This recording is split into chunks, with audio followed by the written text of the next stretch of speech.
Okay, all right, so 7:02, we don't have any public. So we'll move on to brief reports. Wayne, I know that you had prepared something on land banking.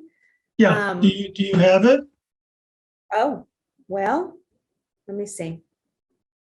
Yeah, I sent it just before the last meeting, but I couldn't have Yes, log I've got into it. it because I was really sick. So unless you wanted to hear me coughing the whole time. No. Well, and when you're sick, you should be resting. I'll tell you this thing, it was, they suspect it was influenza A, but I've had a terrible cough and laryngitis for like 3-4 weeks now. Ugh. Okay. I have to let me start shift. imitating that guy on the Yellowstone, start talking like this now. Yes. Yosemite Sam, you mean? Yeah. There's a movie with, what's his name? Or no, a TV show, the famous Kevin Costner. Kevin Costner. You're right. Yeah. That's it, yeah. He always has his gravelly voice when he talks. Yeah. Right. So, yeah. So I took a look at some land banking documentation and websites that I was able to find. And we'll just run into it.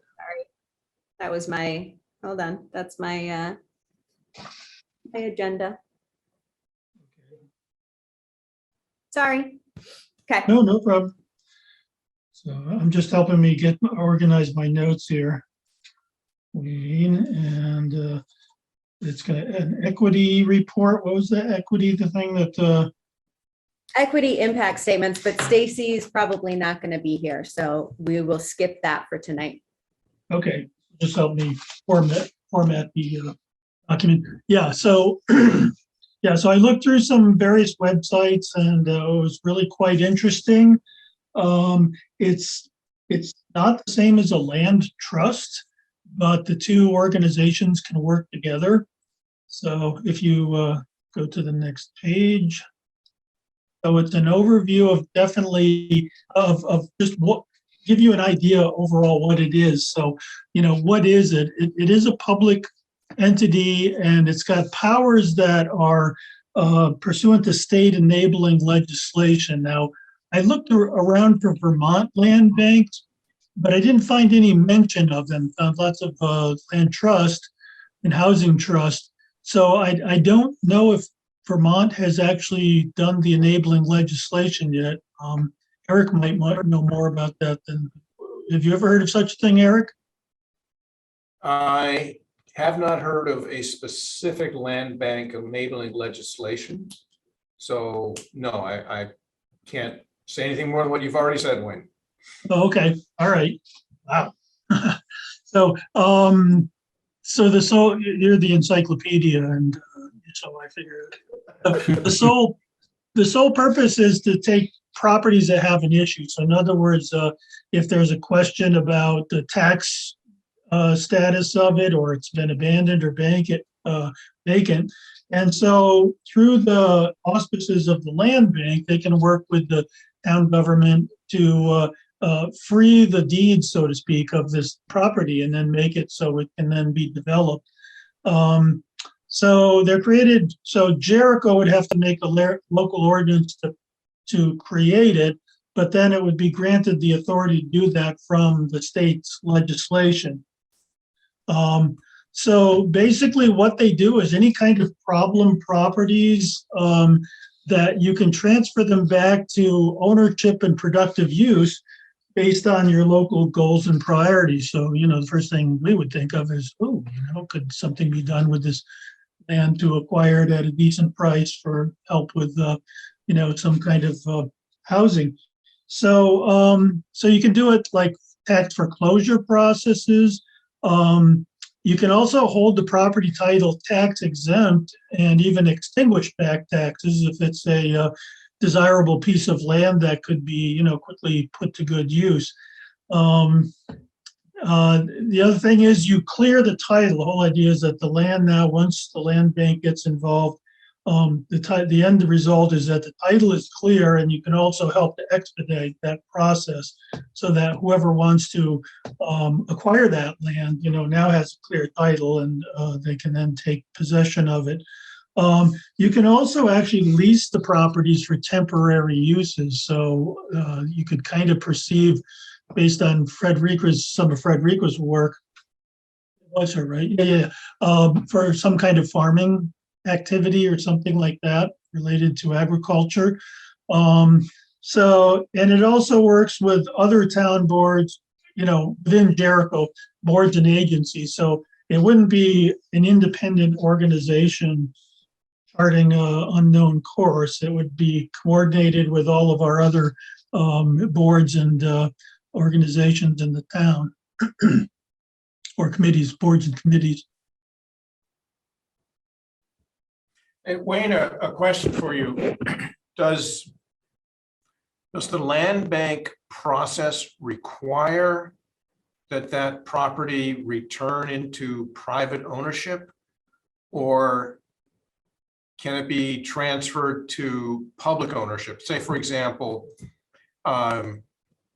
there was a piece of property that became available near the school, just to use an example. I'm not thinking of any place in particular. Could the town buy that and turn it into, like a small fitness facility or something like that, make it a town-owned fitness facility that's available to residents of Jericho? Or would it have to be taken and put back onto the tax rolls? It can be something that the town decides to use as like you said, a public, or what it can be used for is to get a piece of property so somebody private could then use it. Like, let's say somebody wanted to put up a duplex or something. Or if it was a piece of property that was attractive to, let's say, the Chittenden Housing Trust or something, that it could be used for that. I believe it can be used for recreational purpose, like if you decided you wanted to make a little park, or you needed some kind of an adjunct to provide access to some of our trails or something like that. So basically, it can be used for, based on all of the what do you call it, the requirements that we set, whether it's for profit. Somebody could take a piece of land and put up another Joe's snack bar or something like that. So it's kind of open to what the town decides, as long as it meets whatever the whatever the guidelines that the town sets in place for what should be developed within the zoning areas. Okay, and however, in the majority of cases, as you're saying there, it's intended to be put back onto the tax rolls as, Yes.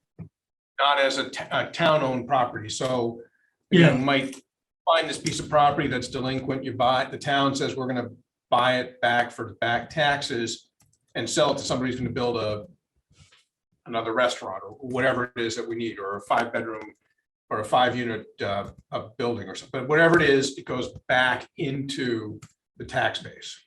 Yeah, the ideal is the tax base, but I think it can also be used if the town wanted something for public use. A lot of towns would be looking at, like, how do we get this vagrant property into being productive and collecting taxes again. Okay. Cool. Okay. So here's a little bit of differences like between a land bank and a community land trust. So land bank is public with limited government powers, those granted by the state enabling legislation and then by our town boards. Community land trust is private and nonprofit. A land bank, the idea is shorter term, clear the titles, and get a suitable developer. So this goes back to what you were saying, Eric, where a community land trust will seek to perpetually own the land. And but this, with land bank, you'd sell the land to a wide range of end users, where community land trusts want to sell the properties to income qualified buyers. So, like we were saying, it could be a for-profit organization that you sold land to, or it could even be, somebody like CHC or somebody who would try to keep some kind of perpetually affordable housing if that was the best use for it. So the funding, it depends on the specifics of the state legislation, but it can be revenue from the sale of properties. So when you think about all the work it takes to clear a title and everything, and then you sell it, you could get some money from there. There's also local, state, and federal grants that the organization can get. There's also foundations that are happy to provide some money. Excuse me. And this goes back to the idea to try to get it back into for-profit use of some sort, in that they might try to recapture 50% of the taxes for 5 years for properties returned to the tax roll. So Michigan was an example of where this happened. Also, it could be like if I have a piece of property, I'm delinquent on my taxes, and Jericho imposes fees on me. Those fees can be, earmarked for the land bank. And then the other is interesting, it's in-kind assistance. So it's shared staffing. So somebody that works, in the town office might do some kind of work where something is needed by the land bank that overlaps with what their normal town duties are. And so it's in-kind assistance that would it's kind of nice. It's just, they're kind of asked nicely to take on a little bit of work for some short term or project on something like this. But the intent would be that these folks already have expertise. So rather than trying to grow your own, you can tap into some of these people for some short term help or something. Okay. Now there's also redevelopment authorities, which are a little different than both the land bank and development trusts, land trusts. And so redevelopment authorities can use eminent domain to say, that we want that piece of property. And so they also can come up with forms of taxation. And in the case of a land bank, development horizons are more flexible, where a redevelopment authority is really trying to get properties into a near-term development to get those tax, monies flowing into the municipality. So the next thing is, how would they acquire properties? So again, this goes back to whatever the state says we can do. But basically, the biggest one is vacant residentials or tax delinquent properties, tax foreclosed properties. They can acquire real estate owned property. So let's say one of us owns a chunk of land and we say, hey, we might want to give this to you guys for some money. And so they can work from private donations or public land transfers. So, they can buy stuff that's properties that are already owned. They can buy commercial and industrial properties, and also brownfield developments is one topic. I think we think of the Atro land, isn't that like considered a brownfield development? Although not related to a land bank. That used to be the lumber yard, right? Yep. I think it is considered brownfield there. Okay, yeah. So some kind of a former, a business or some kind of a industrial sort of type of property that might need some kind of rehabilitation because of, sawdust or whatever was there before. Yep. Yeah, and that's it. Thank you. Any questions or comments? So you weren't able to find any Vermont statutes or examples of land banks in Vermont? No, I couldn't find anything in Vermont. I looked on the legislature webpage, and then I just tried different search, and I came up with lots of land trusts, but no land banks. So I think perhaps Vermont hasn't put that into effect, or maybe it's something that's being considered. I guess for next meeting, I could try to contact one of our representatives and ask them. I did, when I was on the website, saw somebody I thought might be in that particular area that they work in, because they're divided up in different, specific areas of interest and focus. So I could try to send somebody some emails in the legislature and say, hey, is anybody thinking of this? Yeah.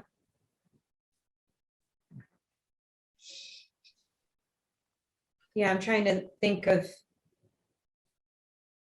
I've got a couple of people I need to reach out to for various things. I'm trying to think, I need to talk to someone from the Vermont Land Trust and CCRPC. So while I'm talking to them about other things, maybe I can ask. Yeah, that's right. I did send an email to the guy that came and gave the presentation a while back, 2 months ago maybe, but I didn't get a response from him. I don't know, maybe it was an old link from the when I did a search for him and it popped up. Maybe it wasn't his most recent email. All right, anything else before we move on? Hi, Frederica, it's nice to see you. Happy New Year. I think, Wayne, what you've presented is really an interesting option for how the town can sort of bring development to where it is most appropriate. So the question to my mind is, how do we get funding to do something like that? Granted, when you sell the property, you should be able to make the money back that you put into buying it and upgrading it, but could be 3 or 5 or 7 years. Yeah. So I wonder if there's a national organization or some organization that would lend to the town as opposed to town having to bond for it. Well, there are sorry, state organizations that will give you grants, and there's also in this documentation it mentioned federal organizations, and then there's like various nonprofit organizations. There was a lot of them for farmland, but there were also ones because in like New York State, Michigan, I want to say Kentucky or Tennessee, that there's probably something like about 8 to 12 states in the US that have these land banks. And I think it's growing. And so there's probably, if I did a little more digging, I could find if there's what kind of organizations, foundations are out there that could give grants. Yeah, I wonder, do you, off the top of your head, do you know if New Hampshire or any of the New England states were on that list? I think it was like either Massachusetts or Connecticut, I think, had a land bank. I'm just looking now and I see there is one on Martha's Vineyard. Ah, So yeah, let's all buy a nice little cottage there you down go. there. Big field trip. Affordable Housing Committee takes a field trip to Martha's Vineyard. Yeah, that's I right. think the board would definitely approve that. I'll bring my fly rod. We can go striped bass fishing. Oh, I would love to learn. That sounds great. Okay. Everybody good to move on? Thank you, Wayne. That was such a bigger topic than I thought it was. I thought it was just kind of a general term for when a town buys up land and turns it over. I didn't realize that it's a specific thing and it's different than a land trust and different than whatever the other thing was that you mentioned. Anyway, thank you for Hartford, welcome. Connecticut. Hartford, Connecticut. Yeah, Hartford, Connecticut. Hartford Land Bank has its own page, hartfordlandbank.org. There's a Okay. whole thing on it. Cool. All right. So did you want me to dig further as far as finding actual specific sources where funding can come from for one, or? Well, it sounds like it's something that has to start at the state level, right? Well, So, once the state enables it, I think, so you have to have documentation that shows that the state and the town have enabled you. But then once you have that documentation, then there's different organizations you can approach for startup grants and things like that. So when you say that the state has enabled you, does that mean that Jericho could apply to the state to do this thing? Or that the state itself has to determine that that's a program it wants to set up? I think a little bit of both. So in other words, if we went to the state and said, hey, we think this is a really good idea, then somebody might take that and say, hey, let's see what it takes to get something like this passed with the enabling legislation. Then once they have the enabling legislation, then Jericho refers to that enabling legislation to make our legislation that makes like a Jericho land bank real. And then once you truly exist, now you can start approaching these different foundations to say, hey, we just started out, and you could give some target parcels and say, how much could we get as startup money? And so I know I'm sure there's ones within the state organizations that would say, sure, but I think there's also national level ones that would do seed money. And do you think that, I'm just thinking about the Community Development Corp and, they're kind of poised to do this. Do you Mhm. think that the land bank offers something different than what the Community Development Corp can already be doing? Would it be accessing That's- those funds, for example, or what would the benefit or the difference be? Well, I think probably the Community Development Corp would have the land bank possibly associated with them, because if they're the ones actually defining the development, it seems that they would be the ones that would be closest to saying these parcels we'd like to do X with.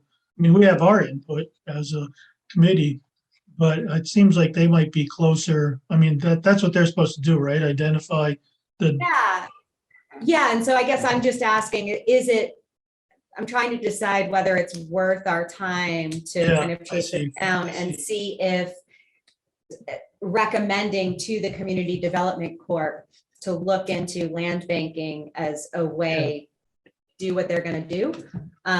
But if there aren't specific benefits that make it worth their while, then Well, I think I don't the land bank would be my understanding is it would be its own independent organization enabled by state and Jericho regulations, but would work closely with community development or us and other organizations. So in other words, it's a cog in the machine of the town government, so to speak. I see. And I suspect also that the land bank sounds like it can buy a foreclosed or distressed property. And the Community Economic Development Corp is only supposed to be able to buy what's on the open market. Yeah. So that I suspect that might be a case, but Yeah. now that is something that perhaps when we next have the Planning Commission and the Affordable Housing and the CDC together, we should bring this up as a topic of discussion. Okay. Yeah, because the land bank can actually work to help clear titles with the other organizations within the town government. Okay. Yeah. Yeah. So maybe it is worth pursuing a little bit more.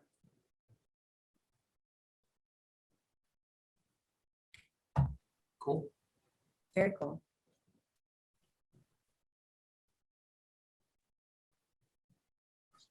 Okay, I'm really gonna move us on now.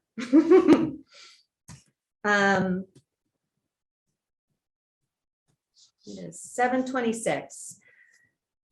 Okay, so big picture, just kind of take a step back, talk about big picture, remind us why we're talking about what we're talking about, answer some of the specific, or try to answer some of the specific questions we had from last month. And then we can hopefully have a productive conversation about housing targets. So this was something that we had actually talked about, I don't know, almost a year ago, and set aside for a while. And then the Planning Commission said, I think that this would really help if we set some housing targets for the select board to take on. But we need Affordable Housing Committee, you're the experts to kind of help us set those targets. And then Affordable Housing and Planning Commission can go to the select board together and say, affordable housing is a big thing. Let's make a commitment to it. Here's some goals. Once we establish these goals, we can strategize and plan towards the different planning things and investments that the CDC can make to kind of help see those goals come to fruition.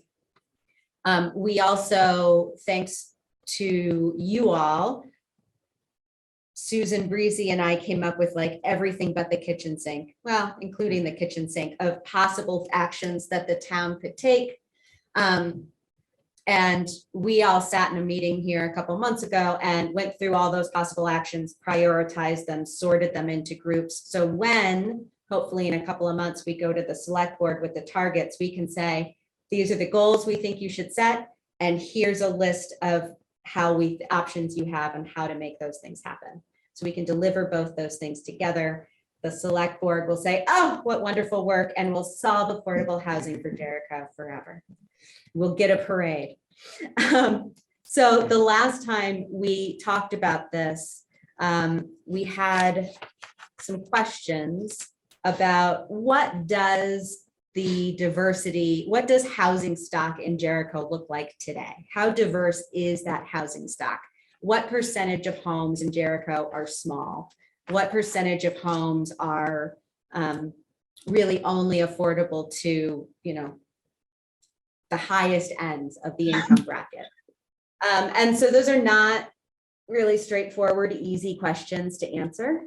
But I took a stab with the data that's available to me.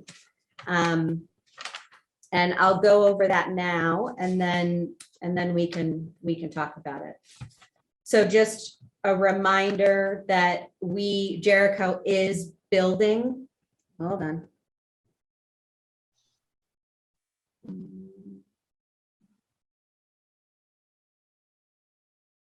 Are you still there? Yeah, I'm here. Oh, okay. So just a reminder that Jericho is building, where the rate of construction has doubled in the last couple of years.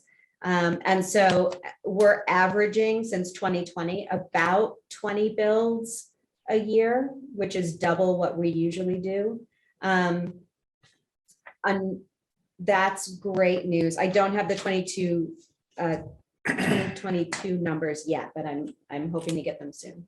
But unsurprisingly, even though we are building more, we're building stuff that is large and priced out of what most families can afford. And so, Sarah, yeah. if you go back to that, what is the FOR/LDR? I'm trying to.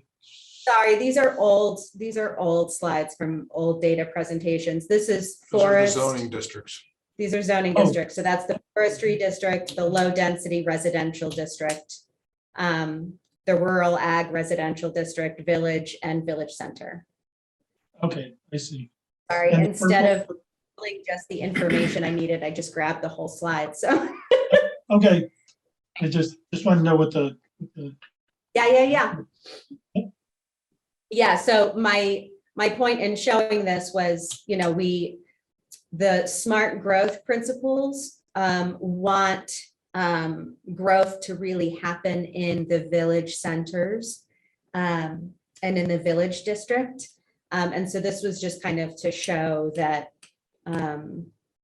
we are seeing a lot of growth happen in the village and not in the village center, but in the village district, as well as in the low density residential and rural ag. And then again, the reason that we're asking the select board to adopt a resolution is to publicly state their priority and aspiration for affordable housing. To provide target numbers means that we have numbers that we can work around and plan towards, and we all have kind of a common understanding of what we mean when we say that we want to prioritize housing, and to what extent that will look like and what that'll mean, so that people aren't scared that we're talking about large high-rise apartment buildings. And also to create some accountability and a future measure of success. So one of the questions you all had was about the diversity of our current housing stock. And so this is data from housingdata.org that the Vermont, the VHFA puts together. And this is just no surprise that 84% of our residential buildings are single family detached dwellings. But that means that 16% of our residential buildings are something other than single family detached. So 16% of Jericho residential buildings are multifamily or townhouses. This was again me rushing to put data together. This is just a graph from the same website of building permits, and the number of permitted housing units for each year.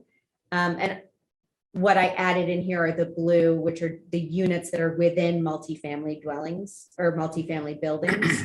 And so this is just to say that we do actually have a history of building multifamily dwellings in Jericho. We built 8 units within multifamily dwellings in 2021. And so we do this already. So this shouldn't be super scary. You know, that's interesting that you mirror that big drop off with about the time that IBM was really shutting down. And then you see Yeah. somewhat of a recovery as global foundries came in to kind of stabilize that a little somewhat. Yeah.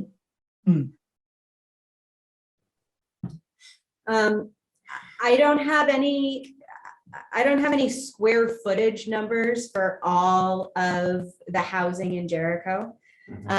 So this is the closest I could get, which is number of bedrooms in occupied housing units. So 20% of Jericho's occupied housing units are 2 or fewer bedrooms. So Majority can I of just them ask are- a quick question? Does Yeah. 2 bedrooms mean actually 2 bedrooms, or does it mean a bedroom for mom and dad and 2 bedrooms for kids? Is it I just think 2 bedrooms? bedrooms, Just 2 bedrooms, yeah. just 2 bedrooms. Mom and Okay. dad and 1. And 1 kid, okay, or 2 kids. There's definitions about what a bedroom is, right? You have to be able to close the door and then it's a bedroom. Egress instead of a closet. Has to have a closet. Yep. Room with a door, but no closet, it's not a bedroom. Even if you put a bed in there. Okay. so. All right, so that's the best I can do on size.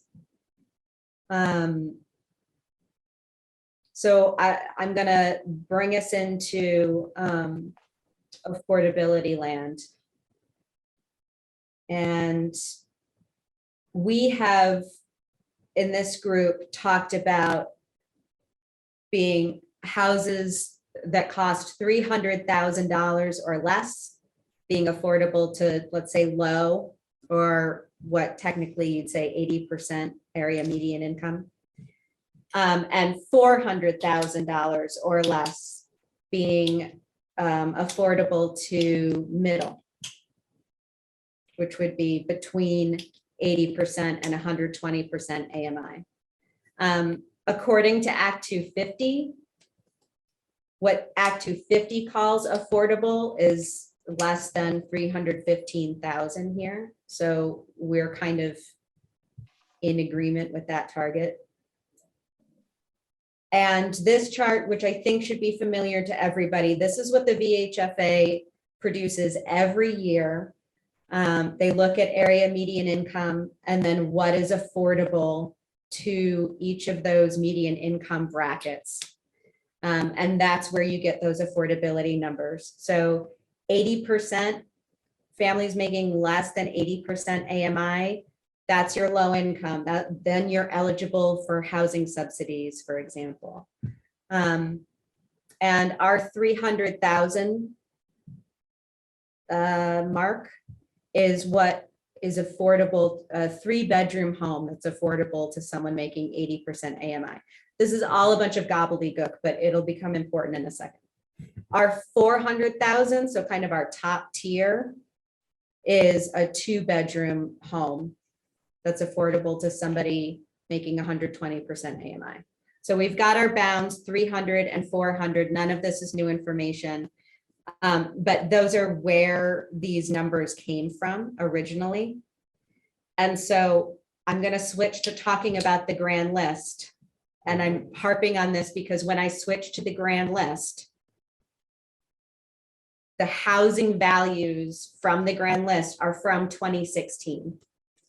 And so these numbers mean nothing in 2016 numbers. But the VHFA produces this maximum purchase price affordability threshold every single year. So I went back and looked at what the maximum purchase price affordability was for 2016 for a 3-bedroom affordable to someone making 80% AMI and a 2-bedroom at 120% AMI in order to get a low and a middle cutoff. Does that make sense? Mhm. Okay. So the grand list, like I said, the grand list is the values that are in the grand list are from the 2016 appraisal. We're due for a new appraisal. I think they'll probably, hopefully, maybe by 2026, we should have a new appraisal. I think they're every 10 years mandated. And it's, I can't However, remember what we're all the going to term get a huge is. bump in taxes. Yeah, it's Because of gonna, the common level adjustment for this year. it's gonna hurt. Yeah. it'll hurt.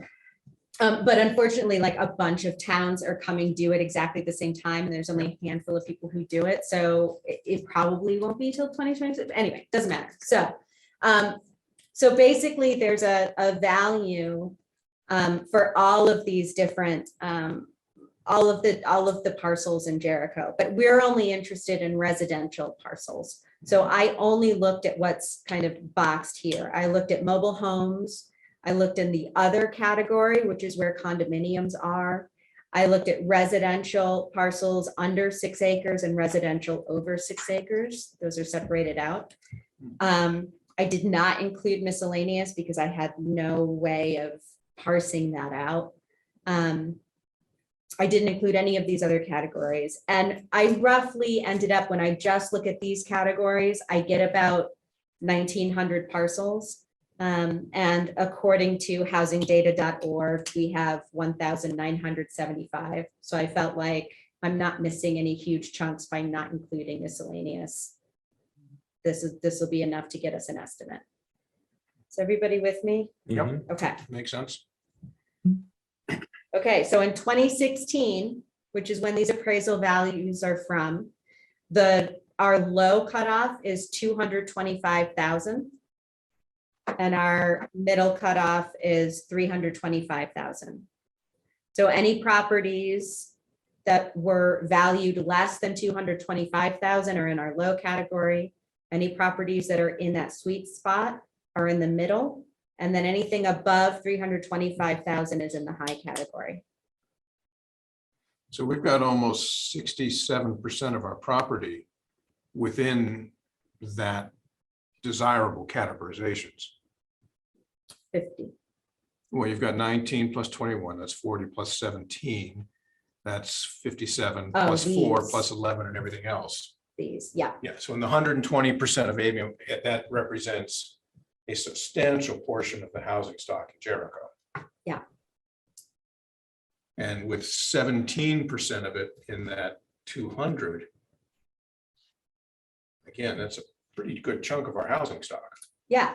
So, I mean, I was really surprised, and maybe I shouldn't have, because I live here and I walk around these neighborhoods and I don't live in one of these houses, but only 46%. So less than half of the houses in Jericho were higher than 325,000. So I did. So just to be clear, Yeah, the 325,000 It's not in today's dollars, that's in No. 2016 2016. dollars. 2016, right? And Yeah, and we that's said what, it would be 400 now, right? Right. Said it would be So- 400,000, and that's 120. That's somebody who has earning more than 120% of median. That's what you're that's saying. right. Right. That's right. That's right. So because I like to play, I then was like, well, this is 2016 numbers, and I don't know how these maximum purchase price affordability calculations work with inflation and then so I tried to estimate 2022 dollars Mhm. by just multiplying the 2016 appraisal values by the CPI, the Consumer Price Index.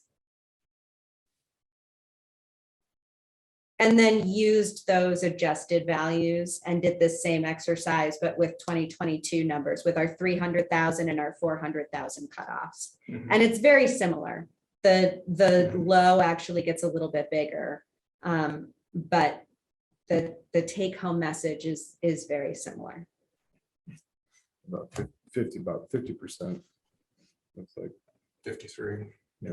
So this is the grand list from 2016, Multiplied by the Multiplied. CPI for and that does not 2022. include any new construction between 2016 and 2022. Well, Eric, it does. It does, okay. And I originally, so the grand list has a date of sale column. Right, And so the first time I did this, and what I ended up sending you all so that you could kind of look at it ahead of time if you wanted to, was for those, because I was like, well, plenty of stuff has been built since 2016 that's in the grand list. So where does that number come from?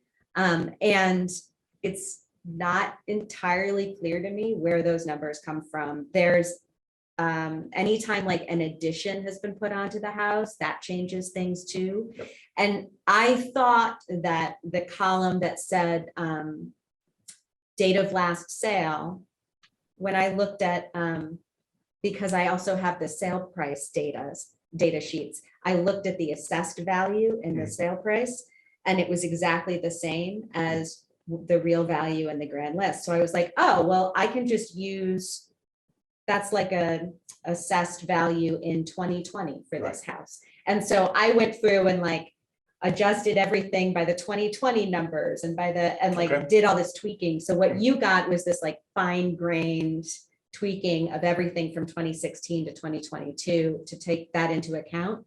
And then the lister, Lori, got back to me and was like, no, those should all be 2016 numbers. And unless you go into the files and look, there's no way to really tell which numbers have been adjusted for or not. So then I was like, okay, well, I'll just do straight 2016 across the board and not do this finicky stuff. Either way, everything looks very similar. Yeah. So what if we've added 40, 60 houses since 2016? I guess we could look it's like, yeah, 40, 20, 40, 50, 50, 60, 63. 70. 70s. Yeah. 70. So no matter how So it's much like I 6% play, of our housing stock is new since then. Yeah. this pattern was pretty consistent. So I feel Mhm. for the rough kind of estimate that we were looking for, I feel like this is where we're at. So again, just to summarize, we do have 16% of Jericho's residential buildings are something other than the detached single-family home. 20% of Jericho's occupied housing units are 2 or fewer bedrooms. I'm calling that small. And more than 50% of homes appraised below our middle cutoff. So this is with the 2016 numbers that I just walked you through. These are the CPI adjusted 2022 numbers that I just walked you through. this, I just threw numbers at the board. And then I wanted us to remember that we also have 29 perpetually affordable homes. We haven't added any perpetually affordable homes in quite a while, and that might be something we want to consider adding to the goals, the targets. And just to be, because I'm pedantic that way, Eleven.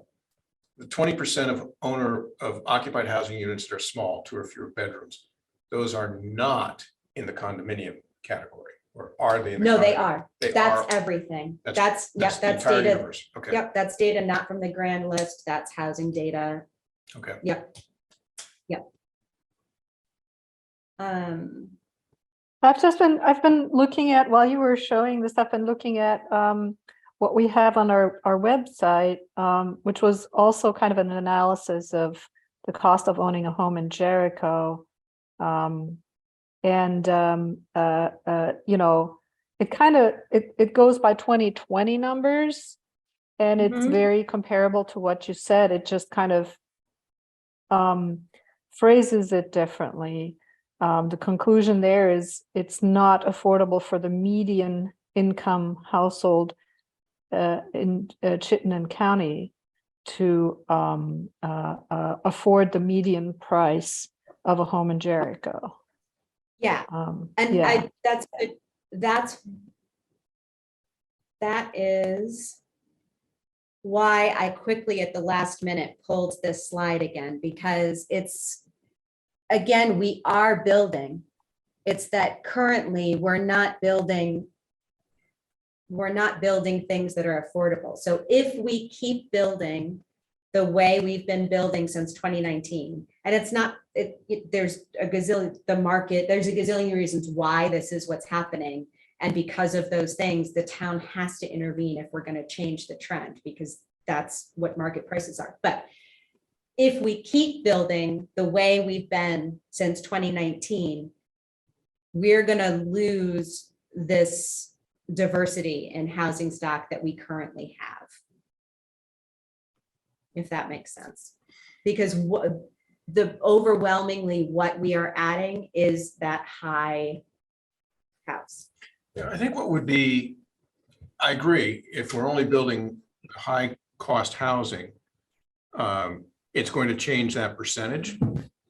But I wonder if we look at the existing housing stock, that 50% that's in the mid-range that we have, how much of that is, we'll call it underutilized? Like my own house, that's 2,300 square feet, and there's just 2 of us in it 95% of the time. Mm-hmm. How much of that is going to be also owned by someone in their 60s who's going to leave, but wants to stay in Jericho and has nowhere to go? Yeah. And the existing stock of 2-bedroom homes, which would be suitable, is not of the quality that most people who are living in their single-family homes in that price range are saying, oh, I definitely want to move down to that. So is it, I guess what I'm getting at, is it appropriate to say we want to build houses for entry level coming in? Or do we need to say we also need to build houses for departing level, moving down, for downsizing? Well, and it's Because that would free up that big block in the middle. that missing middle is, you know, if you're in that condo, let's say, and you're ready for your next house, it's not your first house, you Yep. built some equity, but that next house, that house isn't available. Because the person living there won't move up. Right, this person can't move out, so it can't empty up this space, whether the 60-year-old would want that condo or not. That's not opening up. And then there's no middle ground for them to move to anyway. There's only the 750,000, 3,000 square foot home to go to. So this missing, one of the reasons the missing middle is such a focus of the state right now. But I agree. I mean, we need both. Yeah, and you're absolute, and our demographics back up your hypothesis. Yeah. for sure. So our task this evening is to think about what kind of targets we might want to set. Not might want to, what kind of targets we want to set. So that my hope is after tonight, I and maybe a buddy, one of you is willing to help me, will work on the draft that Susan put together from the Planning Commission. That draft resolution, we'll insert the targets, we'll tidy up that draft. We'll come back in February, vote on it, and then present it to the Planning Commission. They can vote on whether they accept it or not, and then we'll bring it to the select board. So tonight, my hope is that we can zero in on what those target numbers are. So can I just wanted to clarify what Eric had said. So let's say somebody has a 2,000 square foot house and the kids are gone and there's just two people there. I think what he said was we should look at something like condos where someone could downsize but stay in the town because people are much more healthier nowadays in their 60s and 70s than they used to be 20 years ago. And was that a plan? Was that something for us to consider, that some of this housing is intended to get people in a bigger house they don't need anymore to move downsize, so to speak? The plan is to incentivize and help offset the costs for developers and builders, whether the town, how much of a direct part the town plays in that or not, to make those kinds of buildings happen in Jericho. Because right now, the only thing that's being built and the only thing that is profitable to build are the large, expensive homes that we're seeing these days. So yes, I think that's making sure that small homes, that condos, that multifamily dwellings, all of these diverse housing stocks are incentivized and prioritized. I think that what we're getting to here is that it's not as easy as saying we want a certain price range relative to median income to be incentivized, but we have to think about the number of bedrooms, like who these are going to be for. Who are we trying to build for or to facilitate building for? It's not, it's not as easy as saying, well, we're going to build just smaller places in terms of fewer bedrooms, because that might fit the need of a certain segment of the population that might want to downsize, but at the same time, it might not really be necessarily what others want to move into that are coming to the town. So it's not just about what I'm trying to say, it's not just about inserting numbers about the median price range that we're trying to hit, but also a diversity in sizes, I think, in numbers, in terms of numbers of bedrooms. I think you're right, Frederica. I would add that it's also about and this is going to sound elitist, and I'm sorry if I do, but it's also about a diversity on what the quality of that housing stock is. Because the housing stock you might buy for someone in their 30s just starting out, in terms of the fits, the finishes, the kinds of fixtures they have, is very different than what someone in their 60s moving from a well-maintained, well-furnished house would be looking for. And there's nothing that says those can't be in the same development. In fact, I would love it if you had mixed income developments where the person who is starting out and can't afford the super high-end bathroom fixtures and light fixtures and all those things has a neighbor who happens to be able to afford those because they just downsized and have that.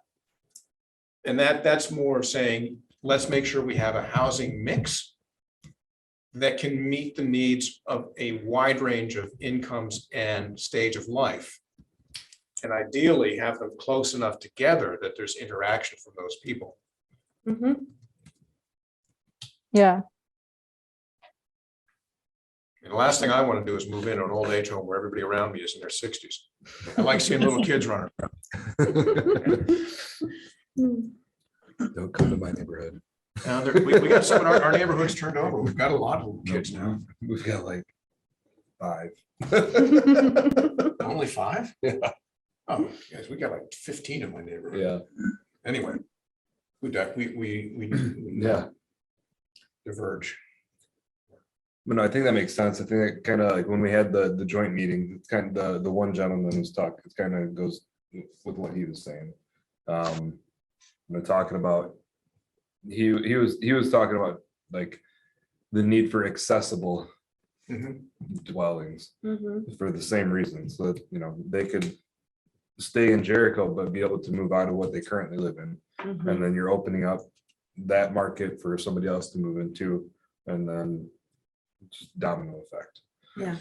So it's like, I don't know if you saw the post that Sarah had in LinkedIn that she put in the other day, but it's basically the housing market is like a game of musical chairs.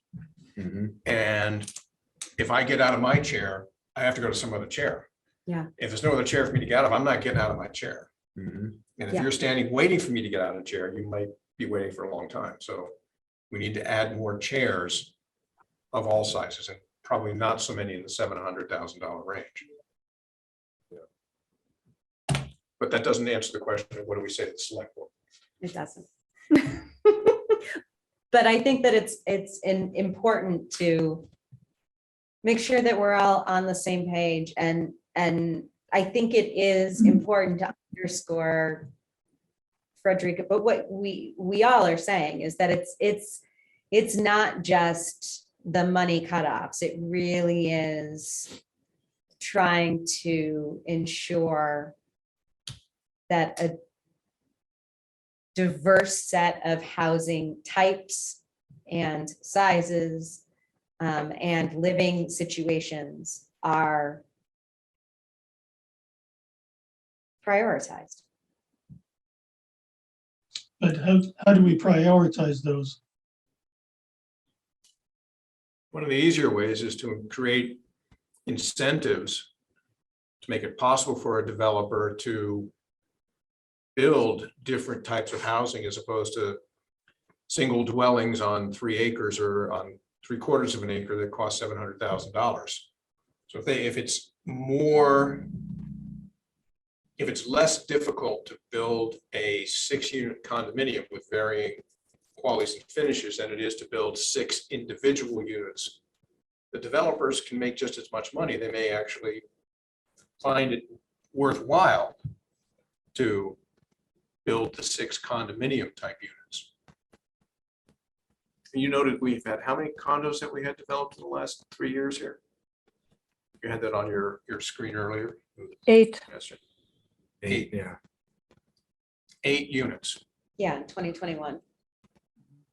Not sure they were all condos, but they were in that category, I guess, of multifamily. Mine is, where I live is considered a condo.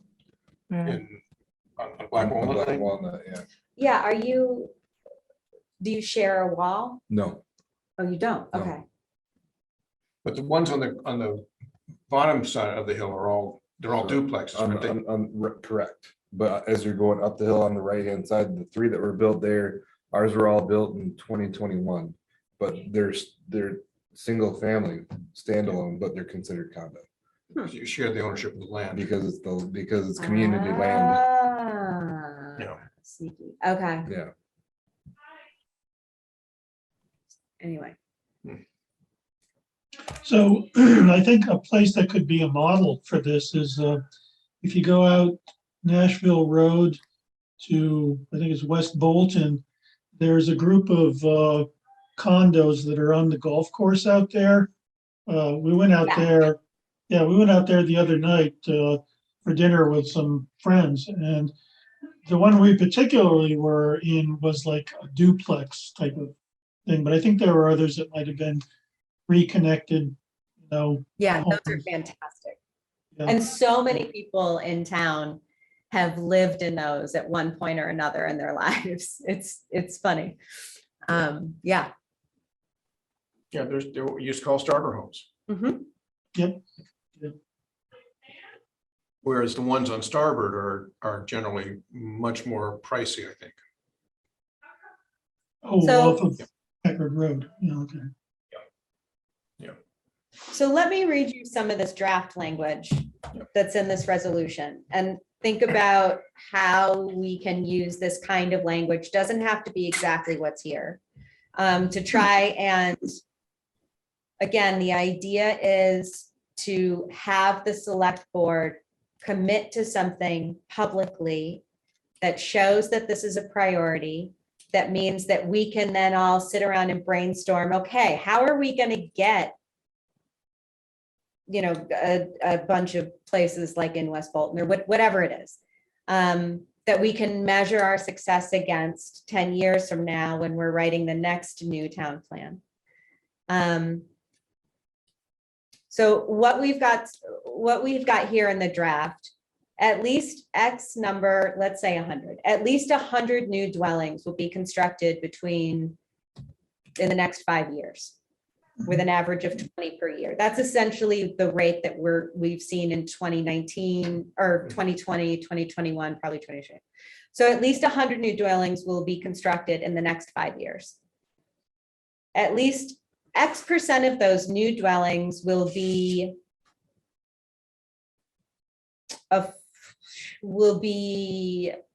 on the open market for $350,000, on par with what 2 new Mount Mansfield School District hires can afford. At least some percentage of those new dwellings will qualify as affordable. Maybe that's perpetually affordable. Per regulations, what she means there is, I think, it depends. It depends on what we say we want it to be. Affordable means a lot of things.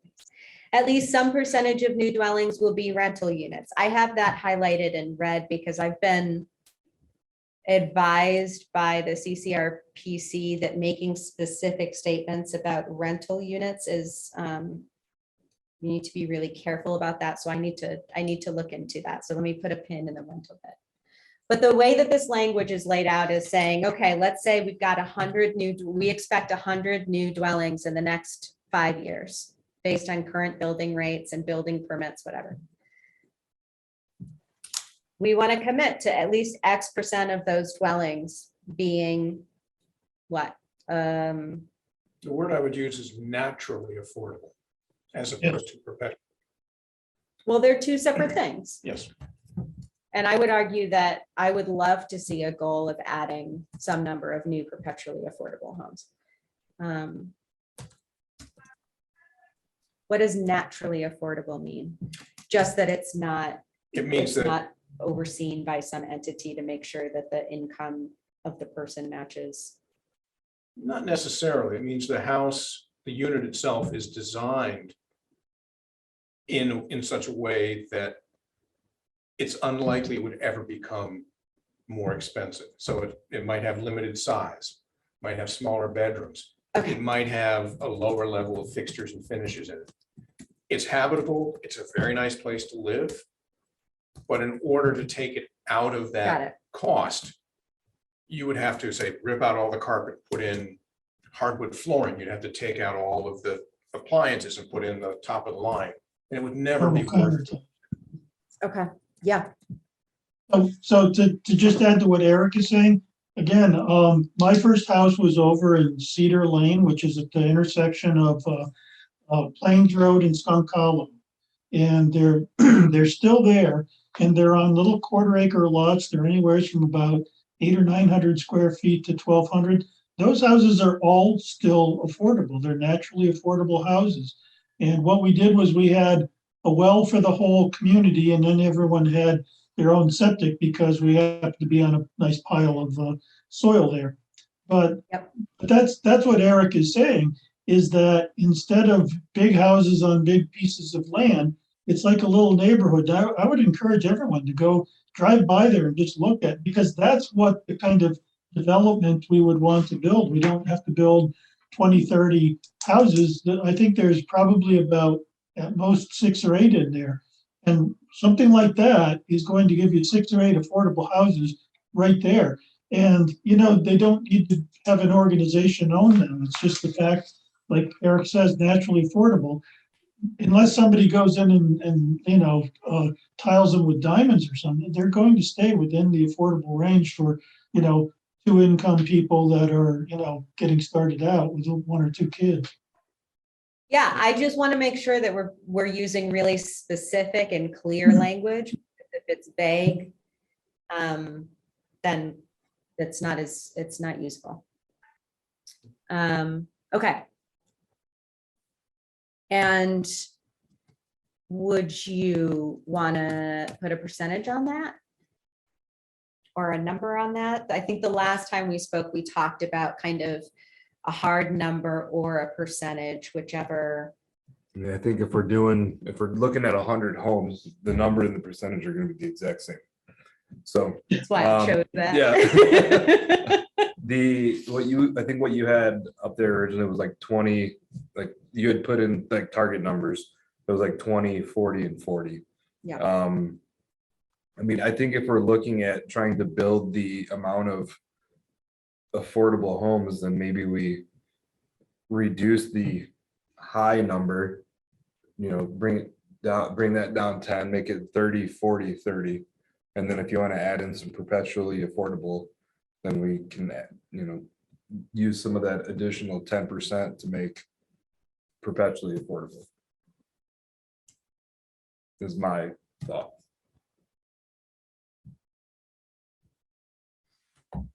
What I don't understand about this is the conflict here between what you've been saying earlier, that is that the median sale price these days is 700,000. That's kind of in conflict with the 2022 line here.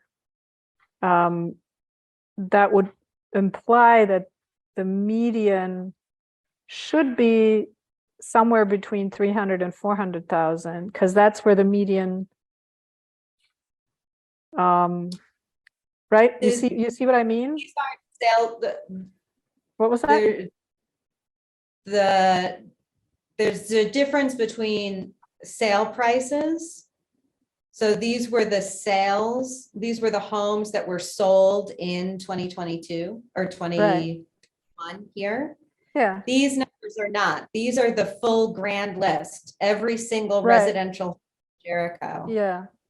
But if we're talking about what we want to add, right? And right now, what's being added is 100% in the high range. That's exactly the point. Yep.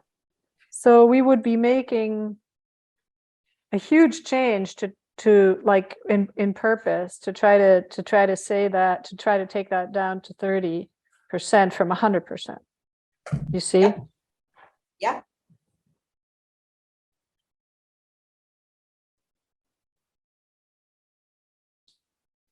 Because we're not setting the target that's on that third line here. The target on the third line here is for the overall housing stock. And what you're saying, the paragraph that we're working on really speaks to the new houses, right?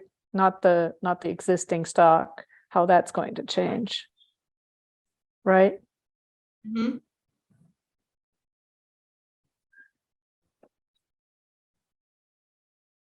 So what kind of mix do we want? If this is our target, Yeah. then I guess if this is our target, then that's our target of the entire housing stock.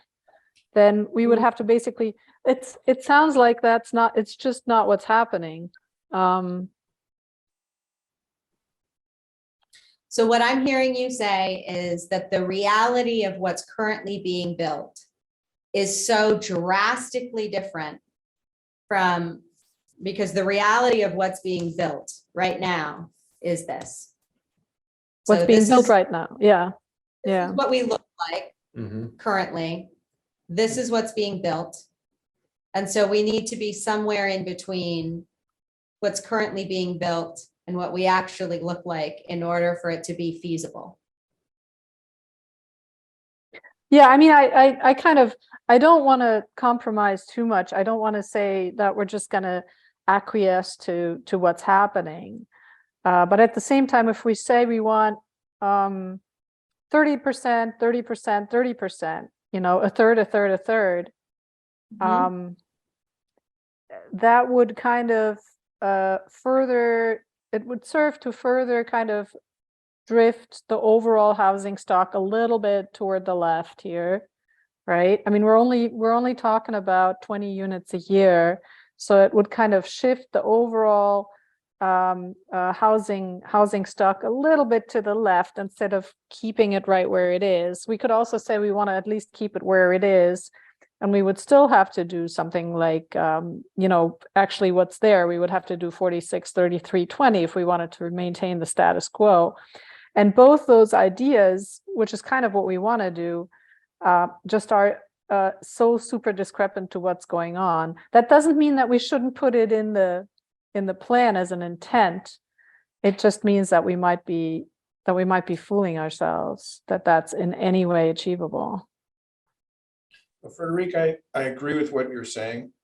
And I wonder if maybe it's a 30, 40, 30 mix. Because as in a free market society, the builders are going to naturally push towards that higher end with higher profits.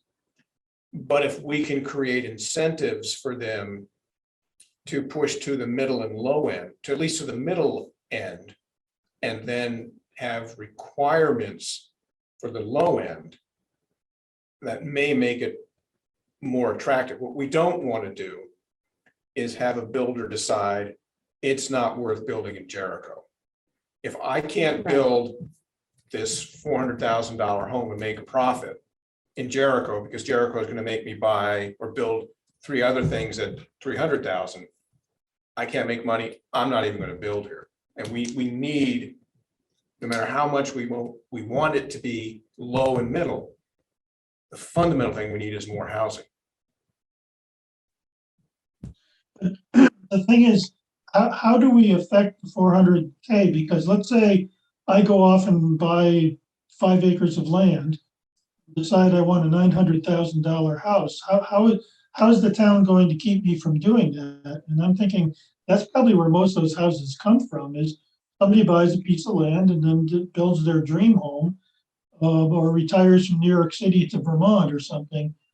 How would you affect that? Because a lot of those seem to be private relationships, right? Where somebody, Agree with that, Wayne.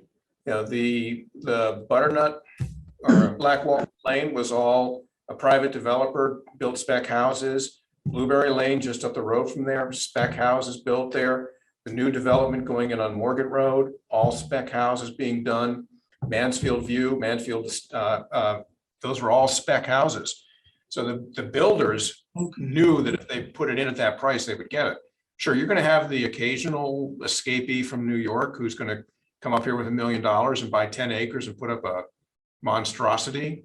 But that's not a developer, that's a onesie twosie. A developer is going to be building 6, 7, 8 units. And that's the one that we can influence. I don't believe we can influence the wealthy ex Morgan Stanley banker who right? wants his. Not sure we want him here. So I guess like my question is what if we put the statement together? It's a statement of intent, right? It's not a mandate. It's, you know, because there's no way to, like, as we just discussed, there's no way to enforce it. You can incent it. Yeah. You can maybe enforce something around the periphery, but you can't, you know, so we're putting out a statement of intent. And what we're trying to do is prevent the town from becoming more and more shifted over to one side. So when I'm looking at your numbers, the thing we're really trying to do is at least keep it the way it is, right? In terms of housing stock. So why not just put in those numbers 46, 33, 20 or something close to it rather than 50, 30, 20. But that's only because now that I've gotten over the shock of the fact that what we're putting down there is so discrepant from reality. If we're putting it out as a statement of intent, then we should probably at least not intend to make the housing stock less affordable than it already is. Well, I think one of the things that you said is worth circling back to, which is I think that you all asked for these numbers to kind of get a sense of what Jericho currently looks like so that we could kind of, I don't know, have some context for what we might want these goals to be, what seemed overly aspirational, or what would fit with the character of Jericho. And so I think that this was kind of to help give us some context for that.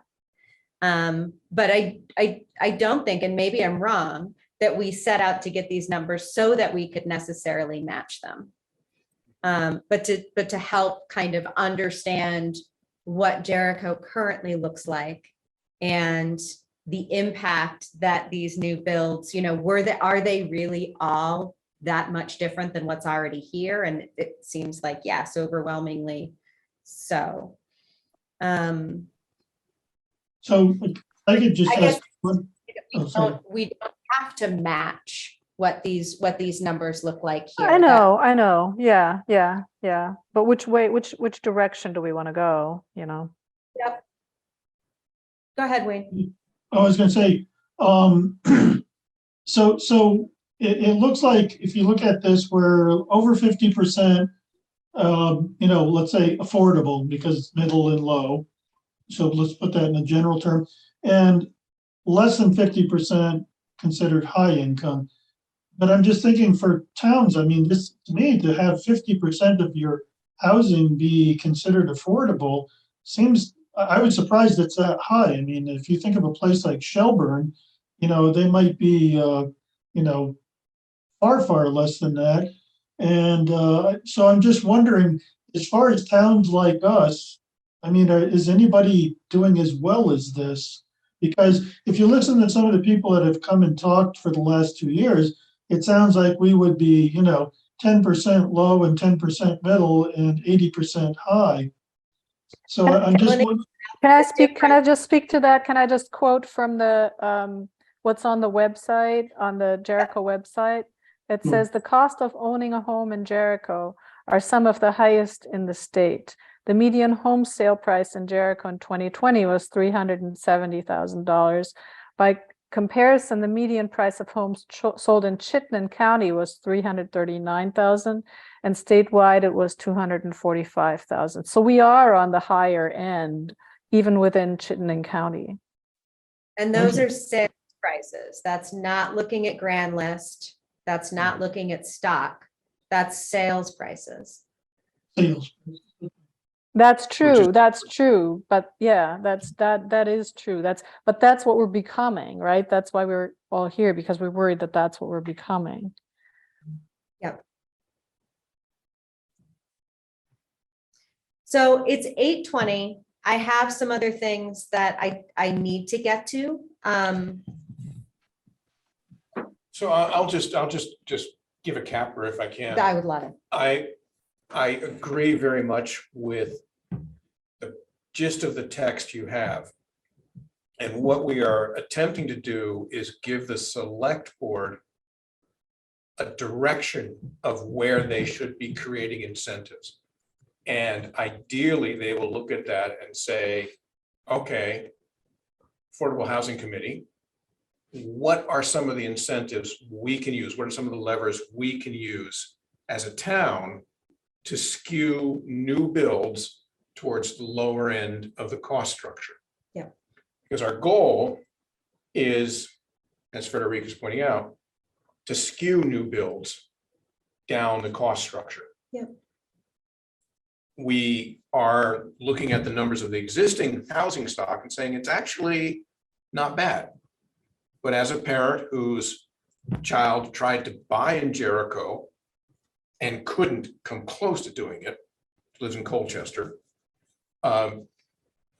that's a problem. And I don't believe I'm unique in that. I think a lot of the people who are saying Jericho's too expensive are saying my kids can't live here. In the commission or the survey that the planning commission put out earlier, one of the frequent comments we got was it's not affordable for kids to live in Jericho. It was related to a comment of people saying, I'm only going to leave here when you take me out in a coffin. So we are both the problem and the solution in that sense, as we who are older. You're off the hook for now. Yeah, we've got kids in school. We're okay. Well, I would agree with what Eric said, because, you know, I know quite a few people in their mid to late 30s, and their biggest thing that they talk to me when I ask them what they're interested in are smaller houses that people can afford to buy, not apartments, smaller houses and in little communities. So, you know, I think what you're looking at there and what you're proposing is very reasonable. I agree with that we should put that down and make the smaller, you know, the lower and the medium there, you know, what can we do to incentivize that? Because that's really what, you know, the younger people who are basically our customers are really interested in. Yeah. Yes, But back to the recommendation of the select board. I think we need to have it as a percentage or absolute numbers. Because in one year we may have, amazingly, it could happen, someone might put up a 50-unit multifamily dwelling, set of condos somewhere in the commercial district, for example. Mm. It would be nice to be able to say, hey, 20% of those have to be. But I would rather say, if you're going to build 50, let's make them all that way. So that our goal should be a percentage of all builds or a target minimum number. But at the same time, if we say we want of the 20 houses that are going to be built a year, in the next 5 years, if 3 of them have to be in the affordable condition, and it turns out that we only build 5 of them that year, it's extremely unlikely that any developer would take those 5 and just say, I'm only going to build the low income ones. So I'm happier with a percent rather than an absolute number, but with a target that we'd like to see at least this or that percent of all new builds to fit into it. mhm, Which I think is you had that sort of in there. And I would argue with Frederica, or agree with Frederica, I'm sorry, that it should be skewed towards that lower end of the scale. So if we're going to build 100 units, it would be nice if somewhere on the range of 50 of those, half of those, maybe even 60% of those would be at the under $400,000 price range, adjusted for future inflation and so on and so forth. Yeah. okay. And again, I want to reiterate, you just brought it up, and I just want to underscore that this is a 2-part thing that we're working on. We're both setting goals, and then the other project that we've been working on and we're going to circle back to and deliver together to the select board is, here are some recommendations on how to get there. Here are the ways that we incentivize this. Here are some big ideas for land banking or whatever it is. But we're working on both pieces, and hope to present both pieces to the select board. Okay. Is everybody okay for me to close this topic out? I'm gonna take a stab. Frederica's mouth was moving. I don't know if she was She's talking. on she had to answer a Oh, page. okay, She chatted in the thing. good. Is anybody willing to help me draft this to then bring back at our next meeting? Wayne, you are, thank you. Yes, I'm now officially only working 3 days a week, so I have a 4-day weekend. Woo, very nice. Okay. Okay, it is 8:26. I'm moving on to update on the town plan. And I'll let you take it away and then I'll fill in here and there. You guys can't see this in the remote side, but Yes. this is the big new announcement. January 17, we are kicking off the town plan update with a community meeting where we are going to deliver really three key things. Why are we doing it? Why is it being updated? What does it do? And how long is it going to take to get it done? This is an informational piece. The town plan has to be redone. It's a mandated piece. It has to be done every about 8 years, I think it is, as a total remake of the town's plan. So this is our opportunity as the Affordable Housing Commission to put input to the town plan for where affordable housing should be located based on zoning districts, what types of housing should be built based upon housing recommendations, and what kinds of regulations or changes to the town zoning and operational bylaws can be made to make it easier to build affordable housing. January 17, 7 to 9 p.m., right here in this room.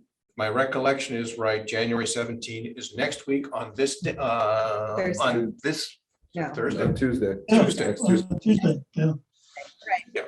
So join us and be a part of it. We have hired a consultant to help us with community outreach. They're also going to be helping us with the writing of parts of the plan, giving us direction. We are looking at other town plans to learn from them. We are also looking at community input. It was the survey that we put out in December. We have another survey coming out now. All of this is trying to get input from every citizen resident in Jericho. They don't have to be citizens, they should be residents of Jericho, about what we want to see. The first one that came out was about why are you here? What keeps you here? What would make you leave? I know there was some comments on Front Porch Forum about this was a silly The thing. ice cream flavor comments. That's coming at the very tail end. But it was very enlightening to see how many people are here because of the schools, the quality of the schools, how many people are in Jericho because they've lived here all their lives, the importance many people in Jericho have about open space, recreation facilities, access to Burlington, access to the mountains, access to the lake. And a frequent also comment was, don't make this like Williston, South Burlington, Burlington, Essex.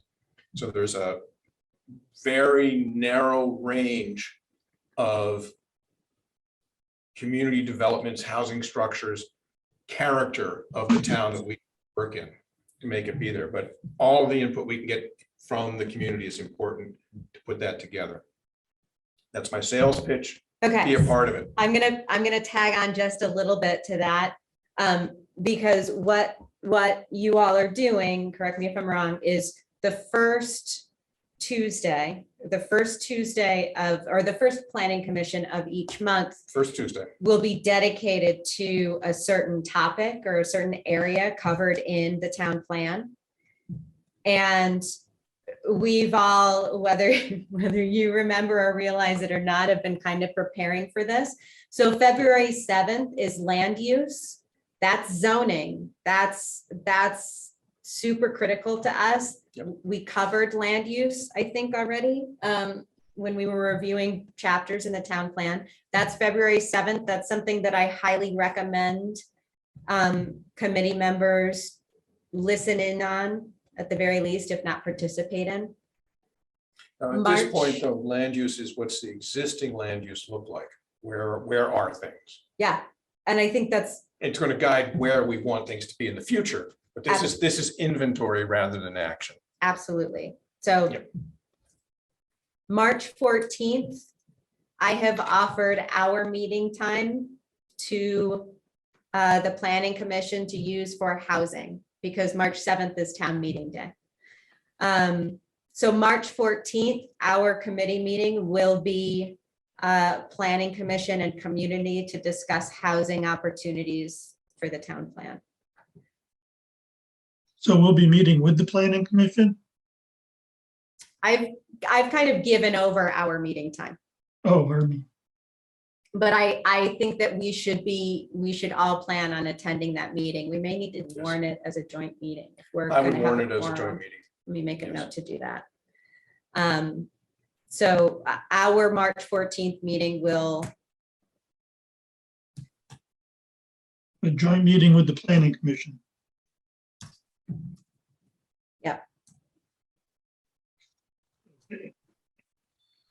April 3rd will be a big community forum. And so that's something else that we may want to put on our calendars. It would be nice to have good representation from this committee at that community forum. Yeah. That's where the planning commission is going to roll out, here's what we've heard from you so far across all aspects of the town plan. And it's a chance to say, well, you heard this, this is what we meant. Or, gee, we're surprised you didn't hear this, it's important to us, particularly in this case around the affordable housing and what we want to see for that. So then there are other nights that are covering other topics, but those are the ones that I wanted to make sure that you've got on your calendars and prioritize.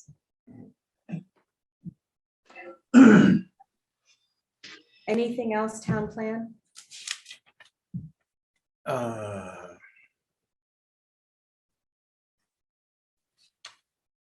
So the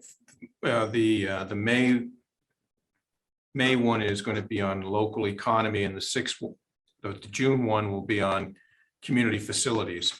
So again, those all impact affordable housing in one way or another, whether it's the ability to have a local workforce who's employed and lives here, or whether it's the ability we have to help identify community facilities that are necessary to make it easier for someone to build a wider range of income and price housing, that diversity of housing stock that we're after. So you're all welcome. Don't be shy. Come on. What was that again, Eric? May 1st? What was that? What meeting was that? That's June 6th. And that's the community facilities, all the things that people like about Jericho. May the 2nd is about the local economy. What's the business like here? What supports it?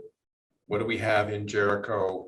And how do we make it Jericho become economically viable without kicking Chittenden, without kicking Burlington off its throne as the economic engine of the town and community.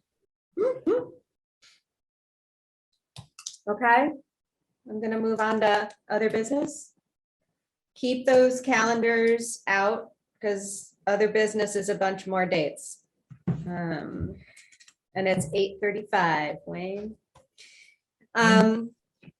Tomorrow, January 11th, is the DRB hearing for the Governor Peck PUD. We don't need to be there, but it may be something that's interesting to watch.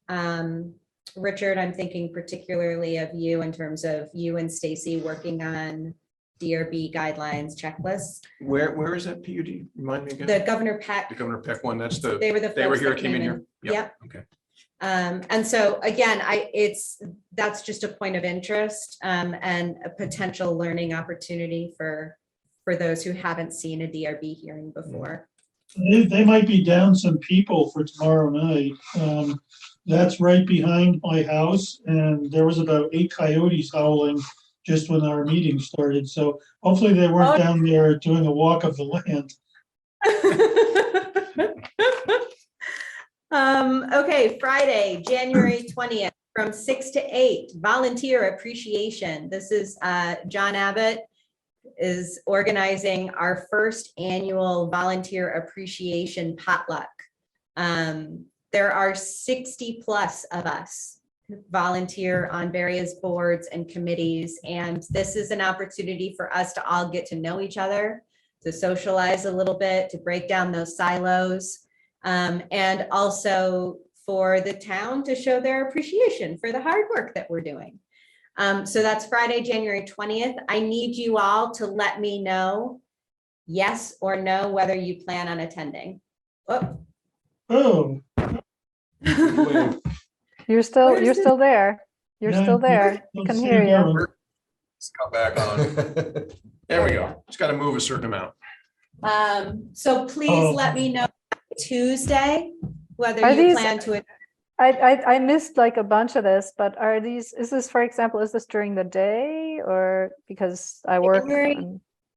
January 20th, Friday, from 6 to 8 p.m. is the potluck, the appreciation potluck. I will not be able to attend. Thank you. I'll Does be anyone else- there. I'll be there, but also in my capacity as a cemetery commissioner. Wayne, yes. Oh, yeah. Okay. Anyone else want to RSVP now before I chase you down with emails? Okay, we just have to know by. Probably won't be able to make it because I'm working on service that week. So, Okay. yeah.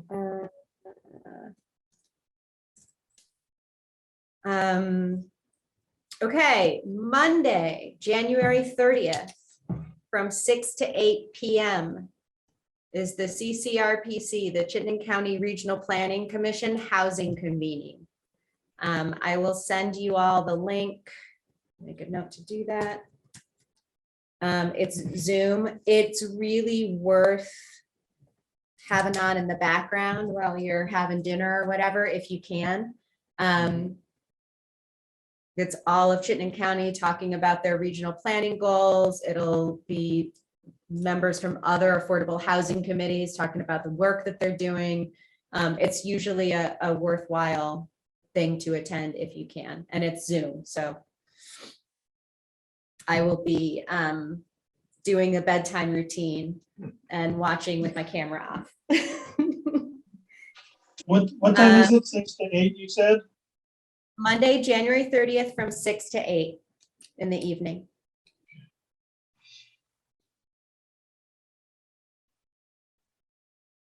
Because your faces are so far away from me on the screen, I feel like I'm yelling to how far away you look when the microphone is right here and I'm probably like blowing it out. I'm projecting Well, to you. I'm deaf in one ear, so it's good that you're shouting at me. Then I'll keep projecting. I'll push from the diaphragm. Okay, the other piece of other business I have is that we have an application for a new committee member, which I will send out tonight or tomorrow. Chuck Lacey has applied to join the Affordable Housing Committee. I will send the town has an application portal on the website now that folks fill out. So I will send the application and then he will come on February to interview with the group.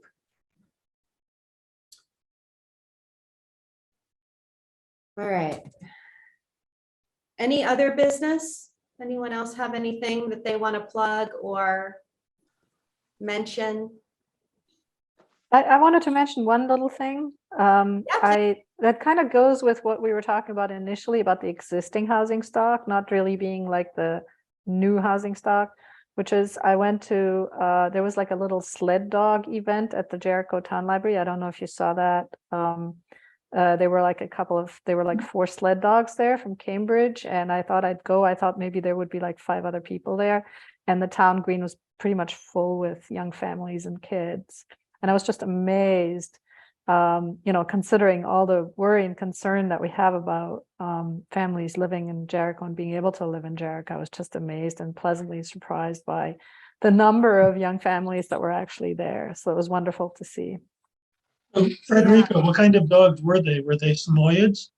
No, they were Siberian Huskies. So Okay. they're an outfit in Cambridge. So they're probably doing like tourist sled dog outfits. Mhm. It's always good to see the families, but the school enrollment is dropping and is projected to continue to drop for at least the next 5 years, just based on current populations. Yeah. Totally, yeah. We need more kids.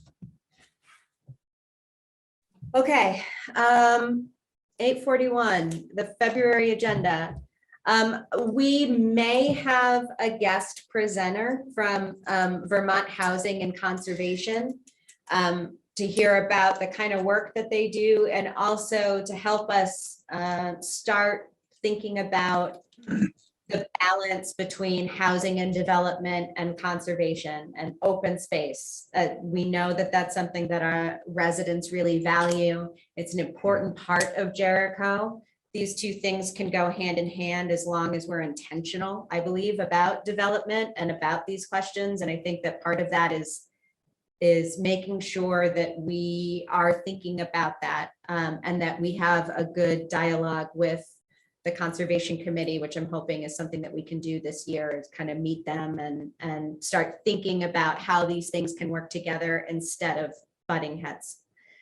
So we may have a presenter in February, may not. If not, that's okay, because we've got a pretty packed agenda. We're going to interview Chuck. Hopefully, we're going to approve a target resolution that can then go to the Planning Commission. And then March 7th is town meeting day, and it will be in person this year. I'm really hoping that we, as an affordable housing committee, can consider having a table at the town meeting and engaging with the public, either in conjunction with the Planning Commission and the town plan work, or independently. But at our February meeting, I'd like to talk about what that would look like, what we can, what kind of goals we want to accomplish, what kinds of questions we want to ask the town, what kinds of things we want to hear about. I think it'll be an opportunity for us to really do some outreach and engagement. So keep that in your noggin. I won't be here for that one either. Ah, you're not going to be here for the February meeting? No, the March meeting. Oh, February for the I'll be here. town meeting. You The won't town be here for meeting. town meeting? School vacation. My I wife know, works in the I know, school the system. I'm schedule- tied to it. I 100% understand the schedule is ridiculous. Yeah. Okay, it's 8:45. I was worried we were gonna run long tonight. Anything, Do you need a motion? I am gonna need a motion, but I wanna, anybody, anything else? We got 15 minutes. Anything that we didn't talk about? Any niggling things about targets? So right, one quick question. So you're going to send me a document on what we're going to work together or the? Yeah. Okay. Yeah, I'll send you an email. We'll figure it out. Maybe we could even meet in person, Wayne. Hey, all I have is laryngitis now. I'm not contagious. And so, yeah, let's do that. You want to meet at the Jericho Cafe there? Yeah, either at the tavern or at the ale, the beer Ale and coffee Bean. shop, Ale the and Ale Bean. and Bean. Yeah, we'll figure something out. Okay, yeah, definitely. Does anyone want to adjourn? Yeah. Want to make a motion? Sure, motion to adjourn. Yeah, Second. thank you.